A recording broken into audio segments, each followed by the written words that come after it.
and chugging a Miller Lite. That's how I picture it. And we were talking offline, Roddy. Let's get right into it. I know what the folks want to know. When I go to Scotland and we're doing some dog training, I already got my kilts picked out. You know, we're going camo. I just need to know, yeah, do I go commando or do I have to wear like boxer briefs under the, I want to do it right, man. I want to do it official. I don't want to break any customs. So do I go commando or I should wear like tighty whities? What are we doing? No, you have to go full Scottish, which is completely butt naked. Just no headstands. Butt naked. So that's what we have actually set aside for those who are wondering what this live is about. We are celebrating, commemorating, inaugurating one of those things, letting everybody know that we're going for a second annual tour in Scotland. We're going to be doing a live dog training seminar. Myself, Roddy Kirk, Louise Dixon from BPAC Leader. We did it last year. It was incredibly successful, and it was so good we're doing it again this year. So coming back due to popular demand, I am going to throw it to you guys. Tell them the dates that we're going to be putting on this seminar. So 11th and 12th of July this year. We also have a brand new venue, which is really exciting. The whole place was just updated last year in 2025, and it's the first seminar of its kind ever at this venue. So we've been really lucky to be able to get it. It was also opened by a princess, right? Yeah. It was also opened by Princess Anne. So if anyone cares about that, then it was opened by a princess. So that's going to be We're awesome. going to reopen it with, like you said, a camo kilt. But I'm going to do, like you said, a handstand crossing. You know but are you saying you're going to do a camo kilt, as in you're going to wear a like camouflage type of kilt, or you mean you're going to go commando in a tartan kilt? Yeah. Is your kilt? I'm going to be full commando in a camo kilt. Oh, and I don't have like the official tartan. Yeah, camo. So commando with camouflage. We will get one for you. Yeah, for your arriving. We'll get. You want to give me like an official one? Either way, we're going commando. You know what I'm saying? And that's what we were saying for those who stick around. After we have so many ciders, after we chug so many beers, that's when we start doing commando keg stands, and keg stand with a kilt on. It's a sight to behold. You know what I'm saying? Sometimes it's a big sight to behold, and sometimes it's a yeah. You're talking about yourself again, Garrett. But there will also be some dog training. There will also be dog let's training. talk about. We're here. Let's keep it PG, maybe PG-13. We're here to talk about dog training, y'all. For those who are interested in the seminar, it is a good time. We have a great time, but it's always extremely educational. Who's it for? For folks who've never been to a seminar, for brand new dog owners. You got a brand new puppy, you don't know what you're doing, bring it. All the way up to and including aggressive and reactive cases, something that Roddy and Louis specialize in, and even professional dog trainers. And that's exactly what we had last year's seminar. We had folks who brand new to dog ownership, all the way up to folks who've actually been in the game as professional dog trainers for over a decade, always trying to steal those tips and tricks to improve their business. And yeah, there's times that we're doing theory, but we want to get hands-on with the dog. And I'm going to put this out front right away. Unlike some other seminars that are out there, unlike some other private training that you might get, this is not going to be me or Roddy or Louise sitting back in a lounge chair on a loudspeaker, barking orders at you and telling you how to train your own dog. No, literally, like, give me the leash, pass your dog to me. I will be working with your dog. And sometimes we actually get, not trying to be funny, we're going to get that intimately close. Because sometimes, you'll tell someone like, hey, look how I'm holding the leash. Now you do it. And they're all dicked up. So I say, look, come right here. I will grab your hand and you and me will train the dog together. If I have to like work you like a puppet, whatever it takes, it's like our mission to not only make your dog better, but oftentimes the way we make your relationship with your dog better is by showing you how to become what we refer to as an owner trainer, so that when the seminar ends, you still carry on everything you learned, so that your dog walks better on a leash, your dog stops being a reactive pain in the ass, your dog recalls the first time every time, your dog off-leash heals, and or you improve your business as a professional dog trainer. So that's my spiel. That's the seminar in a nutshell. Walk and talk them through anything else you want to add in there. You want to go first? You want me to go first? I mean, yeah, I was just going to throw in there, like you say, the key to us showing practically exactly what you should do and how to help yourself with your own dog. The proof's in the pudding from last year. Like, we still have clients who are coming along to socialize, just that our, our weekend walks and things like that, and their dogs are absolutely transformed from before they came to the seminar last year. Anything from a puppy to a super extreme aggressive dog. All of the dogs that came turned a corner, whether it was obedience or reactivity, and we're really proud of everybody who came to the seminar last year. We've kept in touch with everyone, and the progress has been amazing. Yeah, there must have been 40 people at least, and it's a hard balance, isn't it, that we always discuss with because it gets sold out so quick, that how many people do we allow, because we want to have an amount where it stays intimate and personal, and we want to work that one-on-one with you and your dog, but get as many people in to help them as possible as well. So you can have working spots, you can have an audit spot. It's already booked up and getting nearly full, so people really need to get in there as quick as they can and book. And I guess you'll go over that in a wee minute, Garrett, of where to do that. But you mentioned something a minute ago about how there are tiers, or I was thinking when you were talking, I was like, there's often tiers in these seminars, tears of joy, tears of relief, and gratitude when everything we're doing is real life. It's, you don't know how to swim, well, we're getting in the water and you're not going to drown. We've got armbands and we've got lifeguards and all the other analogies with it. But the only way you're going to learn is getting in there. Now, that could be building your dog's confidence, where we can be showing you even bite work and protection training, or building their confidence through play, or through recall, or there's many ways to do that, all the way to whether we're trying to increase a behavior, or whether we're trying to decrease certain behaviors and stop certain behaviors. As we know, most people come to us because they want behaviors really stopped. How do they stop X, Y, and Z? So the great way to do that is a balance. Our balance training together with us, and or really we like to say, increase your expectations training, because a lot of people's expectations with their dogs now, because of how they're acting and being taught by a lot of other people, is lower your expectations, and their life and their standard with their dog is really low. And this seminar is a place for you to go, no, it's okay to have to want your dog off leash, to have your dog under control, to walk your dog by other dogs. It's okay to have that standard, and we will be able to give it to you, regardless of where your dog is right now. So it's actually cool that you were, because as you were talking, I was thinking back to the different caliber of dogs we had, the different breeds, the different temperaments, the different folks that were there. And I think one of the biggest transformations we had is literally on screen right now. Janet with Walter. Maybe walk us through a little bit of, what you saw with Walter, the situation Janet was dealing with. Paint the whole picture. Who is she, in short, and then I'll walk and talk through the transformation we had. And it was so good, she's coming back. So yeah, I think you met Janet and Walter on day one, right? When she just gone. Yeah. So we've known Janet a long time, and Janet is done wonderful in the world of rescue, especially bully breeds. She's actually extremely experienced with bully breeds and has had many. And then she got the infamous Walter. And her other one, Walter's little sidekick, is called Dogo. Both in rescues. Walter's this big, massive XL bully type. And probably, what do you think? Yeah. Like 100, 110 pounds, or she can let us know. He's a beef kid. Yeah, handsome dog. In the UK, we really think of in kilograms. Okay. So he's easily going to be 50 kilos. Yeah. So that's, what's that one? At least 120, 110, 120, just a beefcake, man. Very powerhouse. Yeah. Powerhouse of a dog. And Janet is, I don't want to misquote the age, but 50s, late 50s, early 60s maybe. And probably Walter weighs as much as her, if not more.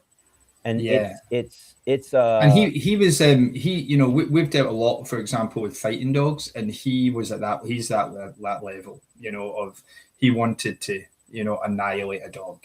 There's none of this, but he's scared, or this fear, aggression, You know, this misplaced prey drive, this, yeah, I'm enjoying this. Let's go. And just to emphasize as well, like there's a lot of people who would maybe say, well, why is that dog in that home?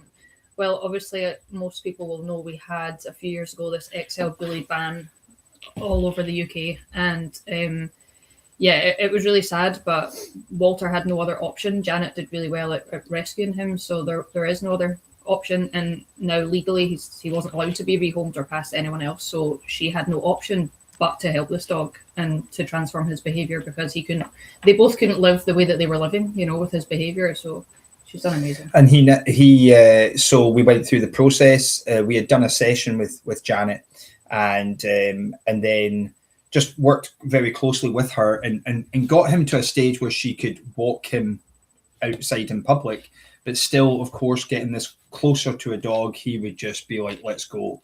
And if anyone can deal with a Walter, it's Janet. And there's no messing. She's a good Scottish lassie, and she was definitely up for the challenge. And so then you tell us, I guess, and that was the background of Walter. And what's so funny, as we said, he lived with another dog. So some people also really confused, but I don't understand why my dog's aggressive to other dogs, because he lives with another dog, and it's like, that's a completely different thing. You know, Correct. Just because it lives with another dog doesn't mean it's not going to eat another dog outside. And so to paint the picture, so to paint the picture where Janet brings this big ass power breed of a dog, and there's no there's no ramp up, there's no like gradual build up where it's like, oh, he's building it up, he's getting kind of frustrated. You might want to think about creating distance, but no, there's no build up. It just goes from Walter's happy-go-lucky to, as soon as he looks at another dog, explosion, 100 miles an hour, mentally and physically, and everything she could do to try to hold the dog back. And truthfully, like, there's times when she couldn't. The dog literally just dragging her closer and closer, and people like women and children and dogs are running for their lives, because God forbid Walter does get a hold of something. Yeah, it is going to be ugly. Yep. So, long story short, we spent a considerable amount of time working with her and Walter and really reframing their relationship. And I'm not just saying this to brag. It's just, this is what we do. This is why we do it.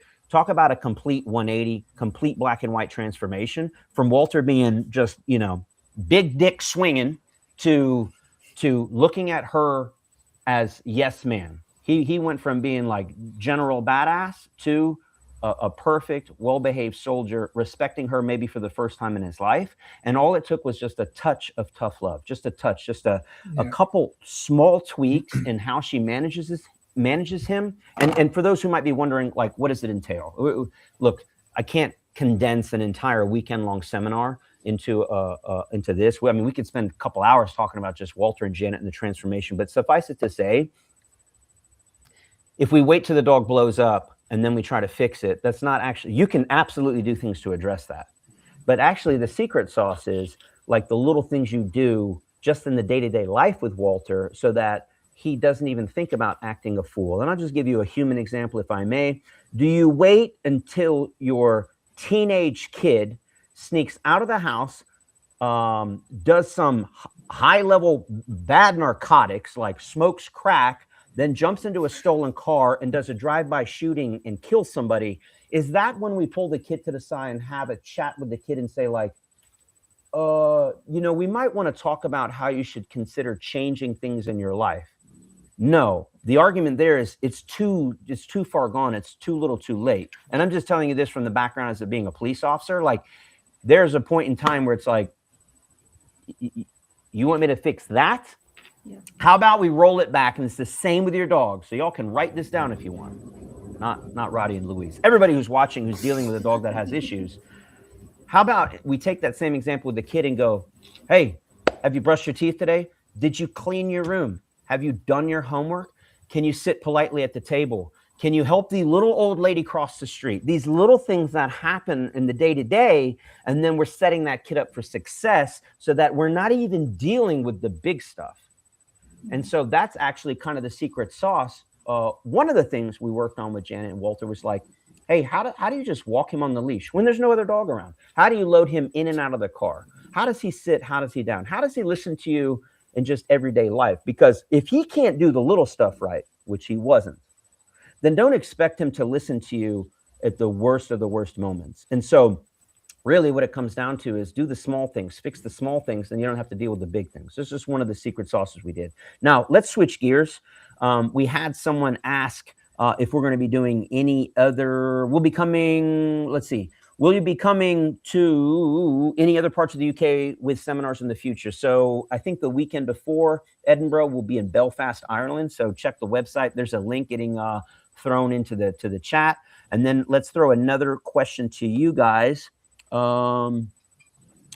Janet said he's 43 kilos, so I think we were pretty close right there. Yeah, that's probably just around 100. I think with Janet, pounds. we call it being proactive, not reactive. That's the kind of thing we were drilling back and forth with Janet, isn't it? Yeah. Yeah. And just for clarification, while Garrett looks for some questions here, is Walter now comes on we do a lot of pack walks, and he comes on our pack walks, and he is around 20, 30, 40 dogs. He is off leash. By off leash, I mean he's on a line, but and he's got a muzzle because we use common sense, and also because of his breed. But he is around, and I can't even remember. I don't know if you can. The last time he had even a flare up. He will turn up on Sunday like a little marine, and he'll have his long line purely because it's a legality in this case. And yeah, he's just awesome. Yeah, whereas before we would clear a path every time, you know. Yeah. And what's interesting, just to chuck this in there, and this is why if you're watching this, you should be booking on the seminar, is one of the ways we assisted him was we did some bite work. You know, and a misconception out there with some people is if you do bite work with your dog, it's going to make them more aggressive. If you do tug, it's going to make them more aggressive. And one of the ways that helped to channel his misplaced aggression was doing some bite work. And so you have to come from lots of different angles. It can't just be we correct lots of stuff. It's not just, oh, well, we should just reward the crack addict that's stealing cars and just, did you show them affection and give them $10? No. So there has to be a reality here. And we speak really real and honest, and we will do it very simple so that it will make sense, because I'm very simple. So it has to come across in a way that makes sense to me, that I will deliver to you. These guys are a bit cleverer than me, but that's all you're going to get from me. But we're very practical as well, and that's the key thing that Garrett talked about at the beginning, is the practical. Yeah, we're going to give you kind of what we call our philosophy, our formula, and Garrett has his part and we have our part, and it all kind of gels together into this kind of the way to communicate in a way that makes sense to the animal. Just to throw in before this next question as well, there's probably a lot of people who are going to be watching thinking, oh, I could never turn up to an event like that with my dog because my dog's so bad. This is the event you should be coming to. Whether you want to give us a call first or a message, ask us questions, let us reassure you, because you know you maybe don't want to go and turn up to a pack walk or something with 30 or 40 dogs to then try and learn what techniques you should be using. But 100% you come to the seminar, you will have your issues sorted, or 99% on the way to being sorted, with the help that we'll be able to give you on the seminar. And do not be embarrassed. It's very supportive when you come to the seminar. It's very casual, and you'll build a good relationship with us as the trainers and with the other people around you as well over the weekend. So yeah, please reach out if you have any questions and you want to come. Do not be embarrassed by your dog in any way. Yeah, I mean, the first step to recover, if you will, is admitting you have a problem, and then just show up. Like, there's no prerequisites in terms of just I'm going to give you an extreme example. We have one for the Belfast one, where the guy reached out. He said, I want to come, but I'm planning to put my dog down this weekend. But now that I know this seminar's coming up, and this could be the same, I mean, this is an extreme case. Yeah. I don't want to have to put him down, but I'm running out of options here. And so this will be my last hope, my last chance. And so I don't promise miracles. I do not promise miracles, but this actually happened at one of the recent seminars. And not to go dark, but this is talking about being real. A dog showed up to the last seminar, and combined in the room is my experience, Justin Rigney with over 3 decades of experience. We had like 50 years of experience just between the two of us, more than that. And we took one look at this dog, and not one look, trust me, but it didn't take long for us both to realize this dog is going to really, really hurt someone. It already bit the owner a few times. And long story short, this dog was genetically flawed. There is no way this dog is ever going to be safe around other humans, children, other dogs, and it's not safe around the owner. And more importantly, the owner completely out of her league in terms of her physical capabilities and her technical skills, meaning even a professional dog trainer would be walking around with a dang loaded gun with this dog, an absolute unpredictable nightmare of a dog. And so we can be clear, I think it was about a 10 to 12-month-old Italian Mastiff, Cane Corso, horrible genetics, and huge, just big, and was only getting bigger. And this dog just fear-based reactivity, but to a very, very, this is the type of dog that like you will get bit playing with this dog. And I'm just telling you right now, this is not what most people want to hear. We gave our recommendation that this dog, and to be very clear, not every dog can be rehabilitated. I'm just going, that's my opinion on it. Most of these situations are just management. And it's the same with humans. There's some really bad humans out there. I don't care how many Dr. Phil sessions they have. I don't care if you put them on with Oprah Winfrey. I don't care if you send them to prison. I don't care if Jordan Peterson talks to them. You can have a whole room of the best doctors and psychologists in the world, and that person will still continue to be whatever it is they are. And so that's why we have prisons. That's why we may have the death penalty. I'm just trying to tell you, in this particular case, this dog was just not one that we felt was, it just would, no one would ever give their blessing to have that dog around other dogs, children, family. It's a walking liability. So not a nice way for the dog to live its life either, is it? No, and that was actually the underlying cause. This dog was walking around in sheer fear for nothing. The wind blows, a door opens, a person on a bicycle 400 meters away, scared out of its mind. Like, this dog was unhealthy from the beginning. Poor genetics. Now, having said that, talking about this case coming to Belfast, we're like, look, man, you've got nothing to lose. No, this is not the type of cases we like to deal with. There's nothing fun about it. It's very stressful and dangerous for us. And like I said, we go hands-on. But at least we're going to give this dog one final shot. If there is a chance to maybe, let's not say cure the dog, but help it turn the corner, help it start to turn that 180, or show some ways for this owner to manage it, then we're more than happy to offer that and give this dog one final chance. So we told him, like, yeah, bring it, man. Like, what's the worst that can happen, you know? And then, again, I didn't mean to go this dark, but we're just being real. If it comes down to it, and through our professional opinion and our evaluation and our handling skills, we can help determine, like, yeah, man, this is one of those cases that is just, this is very, very, very dangerous. And by the way, once again, this is not a little Chihuahua. This is some big ass Mastiff. And so if it goes wrong, it can go really wrong. Now, I hope that's not the case. I hope it's the other end of the coin. The other side of the coin is like, man, watch this. Boom, do this, this, and this. Like Walter, there is hope. There is hope. Because I'm going to tell you right now, Walter in the hands of someone unlike Janet or without our intervention, that is absolutely a grade A typical case where the government, the police get involved. That dog is in the wrong hands, the wrong owner, the wrong situation. That dog will do some tremendous damage, and then there is no saving Walter.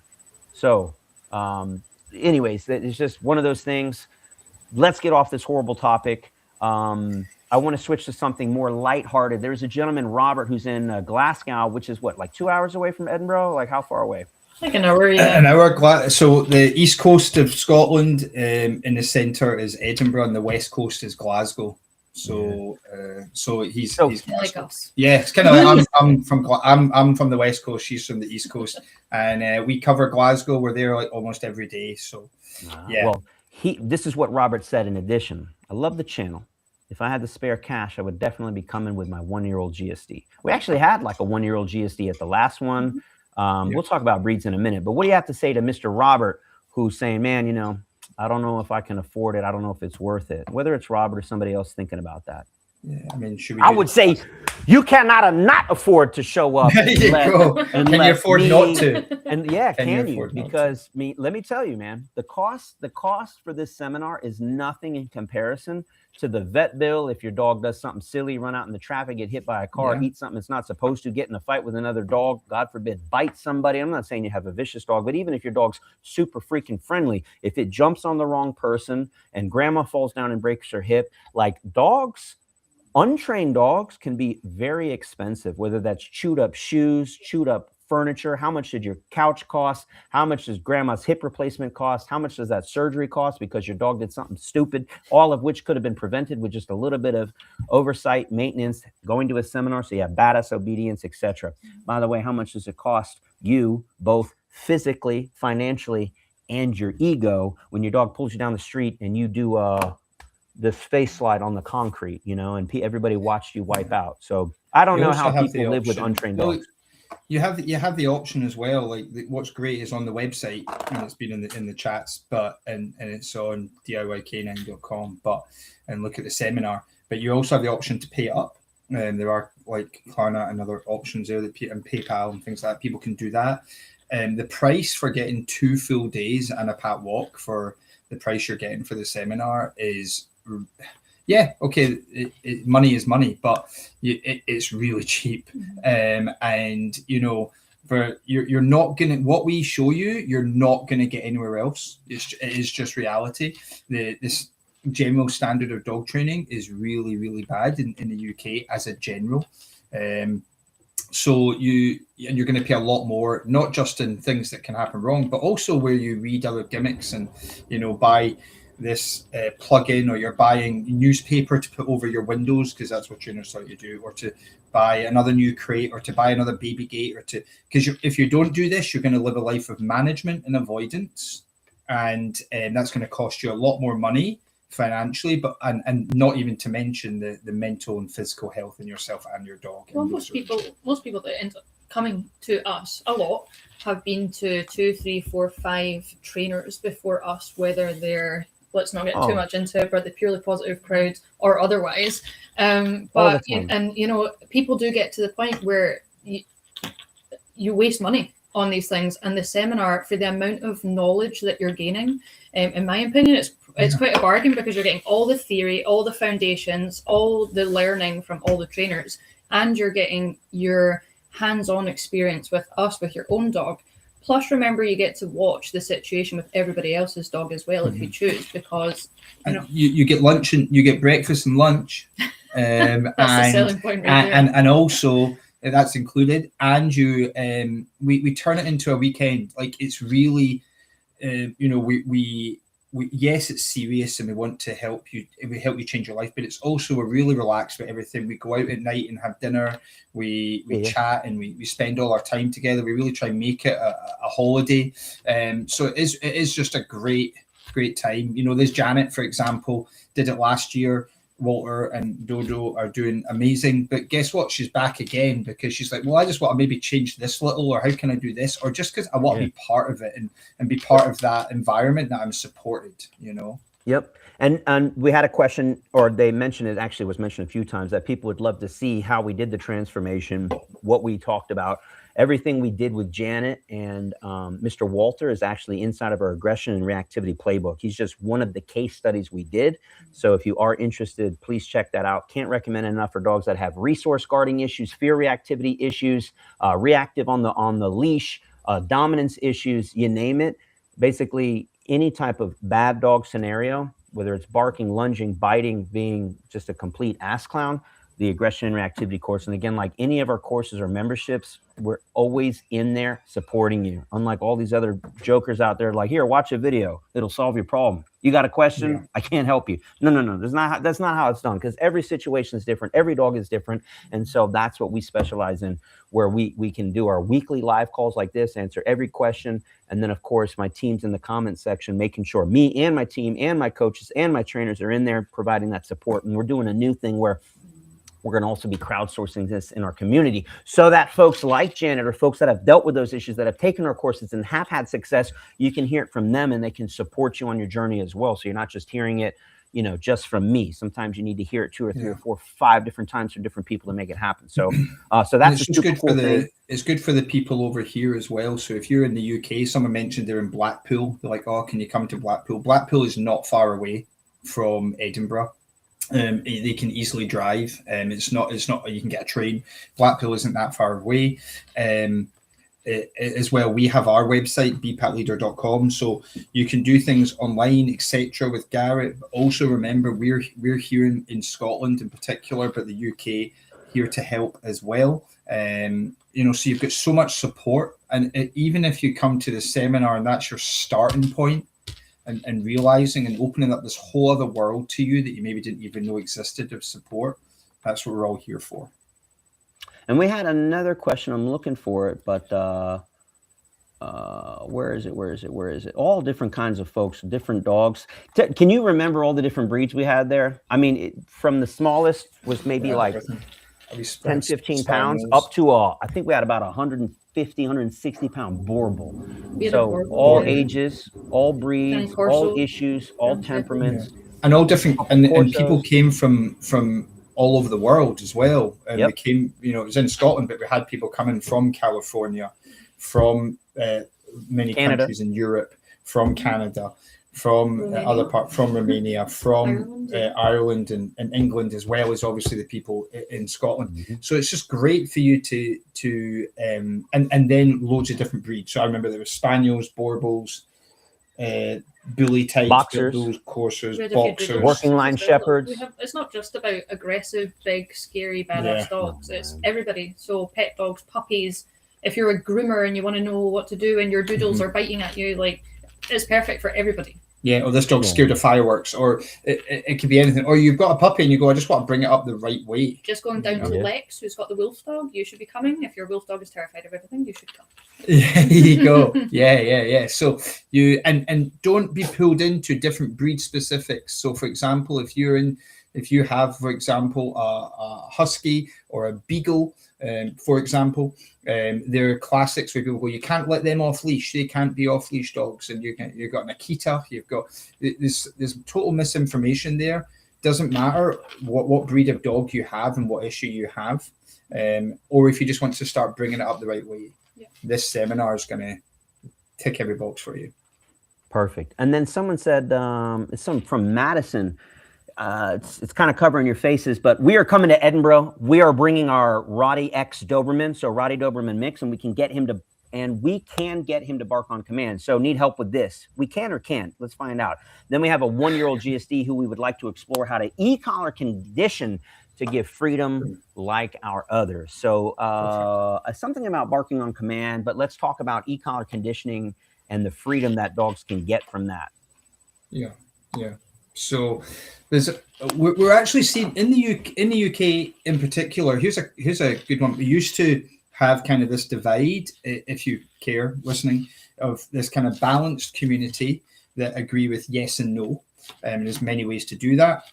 Let's just assume it's fair the way you're doing it, and then you have this kind of purely positive, force-free community, and it's kind of either side. What we're actually seeing a lot of now, and unfortunately, is we are seeing some where actually people are using e-collars, trainers, but they're actually emphasizing not conditioning the dog, and even around us, and it's really sad. So we very simply conditioning, classical conditioning is just us associating. We really use we use the e-collar mostly initially to activate your dog. So the e-collar is there to activate and build your dog. Very simply, this tap means getting fed. This tap means something good. It's very easy to stop a behavior with a remote collar, but that isn't. It's only fair once the dog knows the language of the collar. So and this, because you're using a better tool like a remote collar, like we use technology everywhere else in our life. So why not in dog training? And the best form of technology in dog training today is a remote collar. And we're assuming we're using a proper remote collar. We generally use e-collar tech. But there are a few other really good brands, but in the main e-collar tech, and most of our videos, ourselves and Garrett, will be with probably something of e-collar tech or Dogtra. So conditioning for us personally is vital. We have a dog in, for example, right now doing a board and train for 2 weeks, and we've only started to introduce on day 3 or day 4 after the dog gets comfortable with us the remote collar, and it's all affection. It's all affection, and we have videos on that on our social media. And it's really important that you teach the dog this tapping is you, and really getting comfortable with that sensation. Then you can ask them to do things with it, or we kind of layer it on top of things the dogs already know, cement it, and then you have a really crisp, amazing dog that you can really trust, because you can switch between asking and telling, and the dog already goes, cool, got you, I understand. I mean, we do that every day with other lesser tools like our voice, and we just hope, like, Rufus, you know, and you're like, yeah, what? So the e-collar, after you've taught it, just makes your communication, if needed, not negotiable, but it also has a foundation of reinforcement.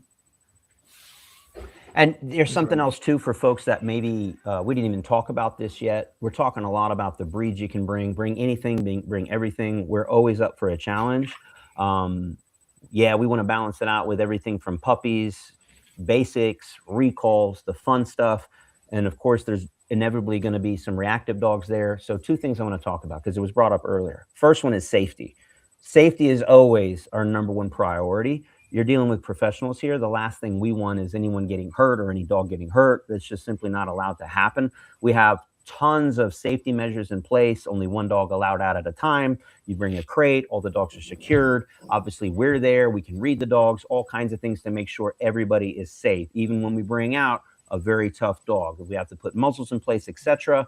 Everything is done. It's not a free-for-all. This isn't some jackass group training. This isn't a freaking dog park. We don't play those games. You know what I'm saying? Because we need to be a great experience for everyone. So rest assured that that's handled. Number 2, you may be traveling from afar. You may be traveling with a dog is difficult. Maybe you're coming from another country.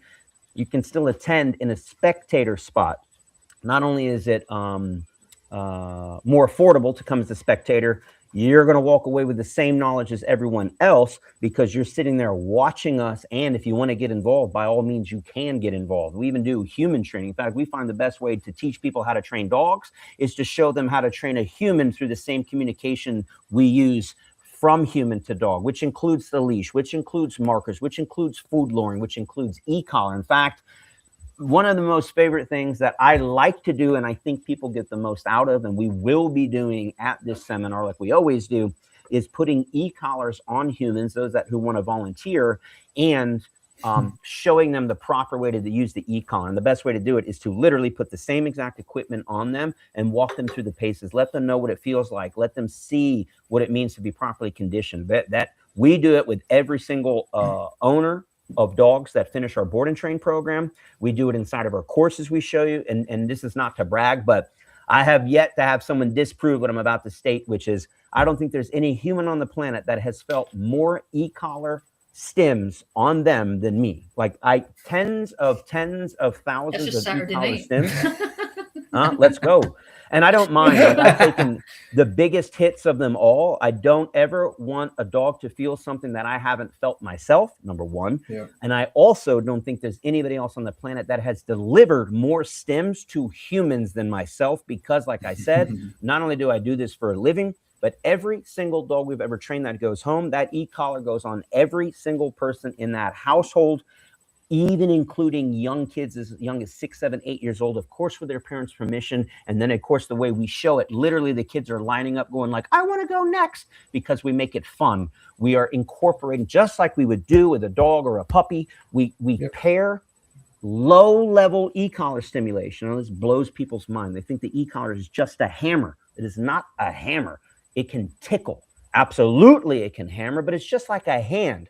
A hand can pet you. It can pat you on the back and give you a thumbs up. It can tell you're doing a good job. It can scratch your back. It can do all kinds of things. And yes, in extreme circumstances, this same hand can slap the you-know-what out of you. It can punch. It can strike, etc. The e-collar can do the same thing. So when we do it right, man, it's so cool. It literally opens up your eyes. trainers included, trainers that have been using the e-collar for decades and don't even realize what the e-collar, how it can actually be used, the better way to use it. And so we will be doing that live at the seminar. So in short, if you want to see Uncle Garrett shock the shit out of someone, come on, show up, sign up. And if you want to have the pleasure of being on the receiving end of that, you can also sign up for that, and we'll flip it on you. Because I teach what I preach. I practice what I preach is what I'm trying to say. We will then put the e-collar on me. And yes, we will let you use the e-collar on me. And why do we do that? Because I'd rather you make a mistake on me, because I can tell you, I can communicate to you, obviously, a lot clearer than a dog can. Hey, your timing was off. Hey, that was too high. Hey, that was too low. You're just using it wrong. Or now you're getting it right. That's better. Perfect timing. Great job. And not till you're batting 1,000. Then you can use it on your dog, because you're going to make mistakes when you first use it. That's why we always recommend do not just slap an e-collar on your dog and start pressing buttons. I 100% guarantee you'll screw it up. You will screw it up. That's why we have courses on it. That's why I have seminars like this. That's why I have trainers like Roddy and Luis that'll come to your home, or you come to them. They're going to walk and talk you through everything I'm telling you. Can't stress it enough. As Roddy stated, the best tool on the planet for all dogs, whether it's aggression, reactivity, obedience, it is an amazing tool if and only if used correctly. You use it wrong, catastrophe. So don't screw it up, y'all. Let's throw in, I don't know what this question is, but I'll throw it up. Hey, is it possible to get a new puppy if your current 1-year-old GSD is reactive? Right. So they got a 1-year-old GSD, it's reactive. Should they bring a new puppy into the household? Your thoughts on that? Well, personally, my first go-to would be probably no. Obviously, you can. It's going to be a lot more work of having to bring up a puppy and change behaviors in your reactive dog at the same time. So it's not 1,000,000% it can't be done, but it will make your life harder. A lot of the time, I think that people think maybe another dog will bring the existing dog a little bit of confidence, or maybe settle it in some way. But because the younger dog is a pup as well, you're more likely that that puppy is going to mirror whatever's around it, from my experience. So I would recommend dealing with your GSD's reactivity first. And by that, I mean leading. You need to be able to lead that dog, because if you can't lead the dog that you've already got, you've had for a year, you should have a good relationship enough to be able to make progress with the reactivity before you're then leading the relationship with a new puppy. Because ideally you want both those dogs following you as their trusted source and their leader, not following one another. So yeah, that would be my advice. In other words, hey, I don't have my driver's license. I don't know how to drive a car. Every time I drive it, I crash it, and it's got a bunch of dents and dings in it. Do you think I should go out and buy a brand new car? No. But let us help you get your license. Let us show you how to fix it. Let's repair the dents and damage. Let's make you a pro driver. Yeah, and then get a brand new one.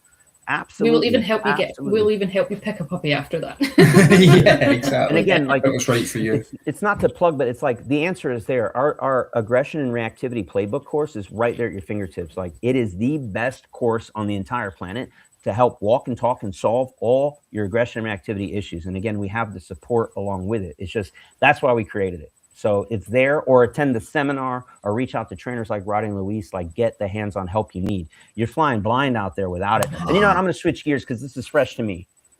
I am getting back into motorcycling, like big time. I took a break from it, and I'm pretty good on a bike, but I ain't perfect. I'm not some pro motorcycle racer. So you know what I'm doing? I'm a pro in my field. I am hiring a professional motorcycle racer to attend a track day with me so I can get one-on-one coaching. And you know what I'm doing before I do that? I'm investing in online courses that make you a better track day rider. Not that I plan to be the next Marc Marquez. I'll never be that. But I want to be better when I take my bike out on the street. I want to be safer. I want to be able to, it's the same, man. It's the same. Just insert dog. Some of your old dogs are so out of control that you're a risk to yourself and others going out there. And it doesn't need to be that way. Just a couple little tweaks, a couple little things. All the money I'm going to be paying this pro to do, the guy's going to be dropping what we call golden nuggets. Golden nuggets is dropping. Garrett, you need to do this. Garrett, you're holding the throttle wrong. Garrett, your position, little tweaks that he's making, world of difference. So this is what's in store for you. Like I can't brag about it enough, because like we know it works. We absolutely know it works. There's a lot of questions here. Roddy touched on it a little bit earlier about the standard of training in the UK being so low at the moment. Like as an example, I answered the phone to an older lady last night who also had a GSD, so a big dog, and she said she was nearly 70 and she had 3 trainers in, and it was just terrible, to the point where the last trainer that she'd used actually put her dog in the vets because of misuse of a long line. So I had a conversation with her. She's absolutely at her wit's end. And just even through that 10-minute conversation, I could tell that she felt a lot better, because you need to be able to not just teach the dog, but teach the human as well. You know, we have so many dogs come to us, so many people, come to us. I mean, just last week, we had somebody whose dog had been to a 3-week board and train with another trainer, and they'd been given the e-collar and they'd conditioned the dog. And then they didn't teach the owners anything. They just said, ask for the command. And if the dog doesn't do it, push the red button. Press a button. And it's like, and so we quiz the owner, how does it work? And they don't know. Yeah. You know, it's so the same thing over here. And we use that motorcycle example. I hire some pro. I give them my motorcycle for 3 weeks. I don't know what they do to the motorcycle. They give it back to me. What? No. Yeah. No, that would never work. We got to transfer those skills to me. It's not, don't fix them, fix the human. Same with the dog. Yeah. We're not real professional dog trainers are, as you just stated, it's less about training the dog. It's training the human, the owner, to train and manage and be able to drive that car, that motorcycle, in this case, that dog, when the pro trainer is not there. And the answer of like, when your dog doesn't listen, just press the red button and slap the shit out of that trainer. Excuse the cursing, but like, we got to be real here. Correct. Some jackass dog trainers over here. I mean, and you said it earlier, so I'm just going to get on my little soapbox for a minute. Most of the folks calling you have already been to 1, 2, 3, 4, 5, 6 other trainers. We see the same thing here. 2 out of 3 folks in our courses have already spent thousands and thousands of dollars on multiple other trainers. And guess what? It didn't work. And I'm going to tell you why it didn't work. Because you already stated both. And I'm going to rehash them. Because positive only training is a myth. It's a lie. It's a fake. It's a fraud. It is the biggest. It is snake oil salesmen. They are lying to you. You cannot solve every problem with all dogs with treats, hugs, kisses, and freaking unicorn farts. It's not going to work. Yes, that's a fantastic way to teach a dog something, but it'll never work in the real world when distractions are present. And then you got the other side of the equation, these jackasses that just hammer your dog and say, when it doesn't work, just press the red button. Then you're going to make a dog very fearful, very reactive. That's how dogs come up the line. That's how you destroy your relationship with your dog and destroy what would otherwise be a beautiful dog. So neither of those are the answer. It's just the same as you said about humans, isn't it? The genetics in humans, you know, it doesn't work for any animal. Yeah. It's embarrassing. Hey, is it the same over there in Scotland? I think we've talked about this before. In the States, you don't need any certification. You don't need any training, any knowledge, pass a test, a license, nothing. You can literally just wake up tomorrow and go, I'm a professional dog trainer. You can open up a business, start charging people money, and start training dogs. This is exactly how it is. People are blown away by that. So when you open up the yellow pages, which doesn't exist, when you Google dog trainer and all those dog trainers come up, you don't know what the hell you're getting. And then the more scary thing is some of them will go out there and get certifications. Those certifications are about as valuable as the toilet paper in my bathroom over there. In fact, I would argue the toilet paper in my bathroom is more valuable because at least it's soft and plush. All right. It's nice because you can wipe your ass with both of them. Truly, the certifications from these fake ass certifications from fake ass dog trainers who most of them never had hands-on dogs, passing out certifications to other fake ass dog trainers. It's just this horrible wash, rinse, repeat system of like, if you just pay more money. I have a really fun example for you. Oh, please. We went to help a lovely family last week who had just adopted a dog from a lurcher rescue. And the first thing I said when I walked in is, you know, that's a Malinois, right? That's not a lurcher. And they're like, oh, really? I said, well, it looks like one to me. And obviously the Malinois wanted to guard the home. So it's going at the windows and going at strangers and going at the front door, and they're trying to hold it back. They're doing amazingly right now, but they told us that they had a sort of freshly qualified trainer come the week previous, and then obviously asked us for an emergency session because of the diabolical advice that they've been given. And the advice was, tell them what it was. the dog obviously doesn't like new things around the house, so get a suitcase and put some boxes in it and move that around the living room each day, and get a ball pit, like with balls in it, like as if the dog was a kid, and let the dog play in that.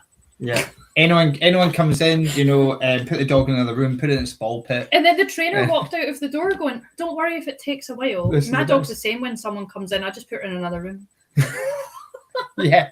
I swear. And then they paid money. You can't make this up. You cannot make it up. It's a truth is stranger than fiction. How asinine. Yeah. Oh yeah, just get a ball pit in your house. What? Yeah. And I said to them, I mean, I get really strong in this because I actually can't believe some of the things that people come up with in this situation. And I was like, if you're, I don't know, you had a leak in your kitchen was destroyed and your ceiling fell through and it destroyed your nice kitchen, and you got a joiner and he said, "Oh, well, you know, we can't fix it. That's just kind of how it is, but we'll patch it a little and we'll just avoid going in there." Yeah, and his kitchen's and the then same. You finally got it fixed. You'd surely go back to that joiner after, especially if you paid money, and say, "By the way, what were you talking about?" Yeah, but nobody holds these people accountable, and that's the problem. There's no accountability, so it's hard in a unregulated industry like the dog training. But it's the challenge for us is who does the regulating, and that's a whole other. We could do a whole video just on that, you know. And that, so it's kind of like all we can do is give the knowledge that we know is true, and through our, you know, collected 55 years experience between us, we give that knowledge and put videos out there like this and try and give you this content and say, look, we're here, and for, to be honest, quite cheap, come and change your whole life. That's how that's the only way we can do it, is the answers are there, but the people have to know where to find it, and that's why we do things like this, to try and help everybody we can. We'll help anybody. Nobody's going to be shunned or told to leave. Nobody's going to say, your dog's so bad, your dog's barking too much, can you just leave? Can you Someone take your actually dog said out? that. They said, "I'd love to come, but my dog barks too much in the bring it, we'll fix that. It'll be the first thing we fix, and then we can move on to other things." Easy fixes, man. Just our pleasure to do that. And you want to talk about like personalized one-on-one, as Roddy stated earlier, this is not about 100 people showing up. It had exactly what happened last time, is we fully booked out and people were clamoring to get in, and we had to tell them no, because we want to respect the folks that were first in line, that paid first, that signed up, and we want to keep it small, intimate, so that we can go hands-on and get all the personalized attention you want. And then what we'll often do is we'll find that there's little groups, if you will, like, hey, this folk needs to work on like reactivity. This group over here needs to work on walking. This one over here wants to work on obedience. It's going to be myself. It's going to be Roddy. It's going to be Luis. I actually have a couple of guest trainers coming, folks that have recently graduated our academy, where certifications actually matter. We're talking about the top 1% of trainers in the world. We're going to have a couple of them there as well. And so we can split up into these smaller groups and you're just going to get a ton of work out of it, right? And so can't recommend it enough. If you are thinking about doing it, we only have a few spots left for working. We have more spots for spectators. Jump in now, because you're going to come back tomorrow or the next day. It's going to be sold out. And then you're going to email. I'm going to tell you what's going to happen. You're going to email my team. You're going to plead your case, and they're going to say, "I am so sorry. We'll see you again next year," because we will not open up spots once they're sold out. It's just not how it works, right? We have to be respectful of the folks out there. Be like buying a first class seat and then you show up and someone's sitting in your seat. It ain't going to go over well. So we don't do that here. So that's our thought on it. We'd love to have you in Edinburgh, Scotland. What is it, June 11th and 12th? July, Garrett. July. You're close. You started with a J. Summertime. Summertime. Yeah, summertime. July 11th. We and hope 12th. it will be summertime. It might rain, but also might be really hot. Yeah, that's Scotland. That's Scotland. But last year the weather was amazing, and it was the same time of year. And the chances are the weather will be perfect. But people don't expect you are coming to Scotland. So just, I guess you don't a lot of times come for the weather, but you come for the beauty. But if you're traveling, come and make a holiday of it. It's really worth it. You won't have a better holiday this year than coming to this, and it will help change your life. So you should be there. Yeah, and the only thing we didn't mention is like, because Robert just sent it, he wants to come. His dog's great, not aggressive, but he might want to mess around with bite work. This is exactly what we did last year. We took dogs that they're like, I don't know if my dog's going to do bite work. Well, we made him bite, baby. We got him bite. We had one gentleman there who had actually a dog totally genetically capable of it. It's probably 2 or 3 years old already, a working line German Shepherd. And to be frank, like a lot more dog than he knew. It's like I went to the showroom and I bought a 1,000 horsepower Ferrari. Like, bro, be careful now. But I'm like, bring that Ferrari out. I'm gonna show you. I'm gonna turn it up a little bit. Let's put it on the track. And that dog bit great. So yeah, we can do bite work too. It's our pleasure. Literally, I can't think of something we won't do. I know what we won't do. This is the one thing. We'll put it in the terms and conditions. I do not F around with cadaver dogs. Cadaver means like dead body parts. I don't play that game. Okay. You know, it's freaky. That means you got to walk around literally with a cooler with like somebody's dead toe in it. I don't play that game. All right. That's where I draw the line.